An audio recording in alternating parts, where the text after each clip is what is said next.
First baseman Michael Busch. Coach, if you could just give us an opening statement, and then we'll take questions. All right, just unbelievably proud of our players and our team to get punched in the mouth like that early and come back and win the game. Just a credit to them and their resiliency. We talk all the time about how you respond, to things, and just kind of challenged them there after the third inning, and got great response from everybody in the dugout. These two guys and their teammates. It's an incredible win for us, I thought.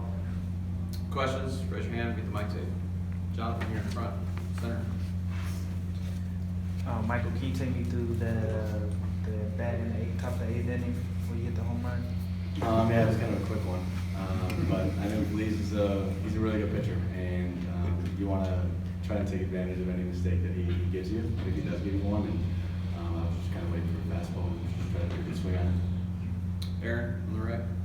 Guys, Coach just said he kind of challenged you guys there after the third inning. Do you remember kind of what that moment was and what he said, and did you feel like you could feel that momentum, the energy change shortly after that? I mean, yeah, we went out there and we scored 2 runs. There was countless good at bats in that inning. That's just what you need to score runs. You just need good at bats. I think Dylan Harris line went off the pitcher's hand. He picked it up and he was safe. So just good at bats and just trying to. Sometimes the ball doesn't want to roll your way, but it happened through that inning. Awesome. You want to take that one too? Yeah, I think our hitters hit the ball hard all game. We just needed one break, and once we got that break, I think it just tumbled through and kept it going. And back, right? Mike Silver, Spectrum News. This is for Michael. Kind of going off along that, and Coach Fox mentioned resiliency.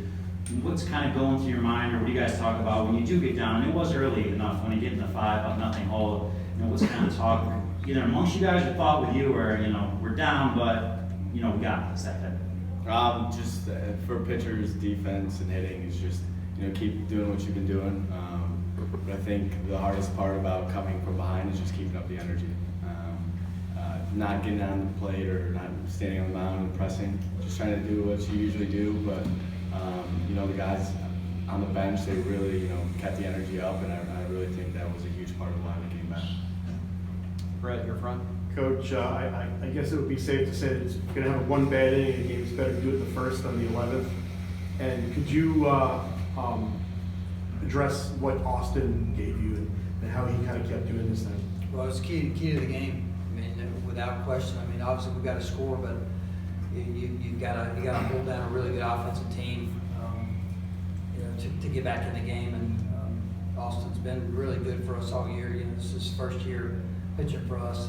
He's a great story. Austin's a great story. Just set out last year, got better this last year in the summer, and came back this fall. Just a completely different guy, and it's only gotten better and better as the year went on. And just look at his numbers, and we extended him 92 pitches, the most he's thrown all year. So just unbelievable performance by him. How important was it to stress that the bad inning was the first and you had plenty of time to come back? We talk about that. It's a mindset. If you get down, if you give a big inning, sure, you want to be early in the game to give you a chance to get back in the game. So Michael addressed it. It's kind of a mindset in the dugout of, okay, we've still got 6 innings to play here, and we're gonna respond one way or the other. Either you're gonna press, or you're gonna get angry, or you're just gonna try to keep playing.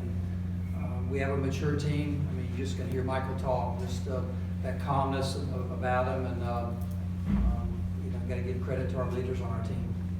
Kip, you're on the left. Yeah, Austin, for you, Coach just referenced your longest outing of the season. How hard is it, though, knowing you have no margin for error because you're already down? You can't afford a mistake. And how did you handle giving up the home run to Terrell and come back from that? Yeah, the pitch to Terrell just was a slider right down the middle. Should have been down and in. But after that pitch, I just knew I couldn't leave anything up and in or anywhere over the plate for the guys to get a hold of it like that. But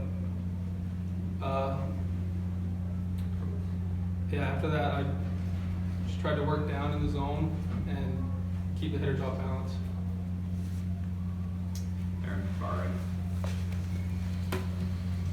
Austin, just 2 things for you. First of all, how do you evaluate the quality of your stuff then? Because it felt like it was even more electric than usual. I mean, I didn't really feel like it was like me as a person felt any different today than any other time, but I don't know. I guess the energy of the crowd and all my teammates having my back just kind of helped me get a little extra. And then Coach talked about your just development in the last year, you know, coming back from the summer and being kind of a different guy. What do you attribute that to, and what changed for you, you know, over the time that you left from campus in the spring and came back in the fall? I think it was just kind of like a slap in the face, like you're not as good as you think you are. You just need to go back in the summer and work on some stuff, like my control. In the fall and spring of my freshman year, I was walking better like crazy, and I think going over the summer and facing some more live hitters got me more ready, and also hitting the weight room and just keep believing in myself. Anybody else? Any other questions? Yep, Ron? Mike, I realize this might be looking too far ahead, but do you feel like you've done enough to clinch a regional host next week? Oh, boy, yes. You're looking too far ahead. I'm just trying to think about getting these guys fed tonight and what our routine is tomorrow. I understand the question, but you know, we're just going to try to enjoy this one, and in my opinion, never matters anyway when it comes to that sort of stuff. So we'll see. We can only control what we can, which is, you know, facing a really red hot, you know, Boston College team tomorrow morning, and trying to rest and recover as much as we can for tomorrow. Anyone else? All right, thanks, gentlemen. Thank you.